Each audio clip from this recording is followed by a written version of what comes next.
Hi, today in front of me REALME GT Neo 3D, and I'll show you how to edit notification panel shortcuts on this device.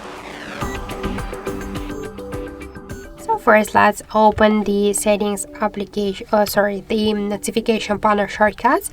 And if you wanna just add here some options or remove some of them or just change their positions, we should click here to this edit icon, and after that we'll see here this down section with invisible icons. If you want to add some of them, so you should just hold the icon and drag it to this up section. For example, let's add here the Google Assistant, the calculator, so the power saving mode, and just remove the options from the panel. By the same way, you should hold the icon and drag it to the down section.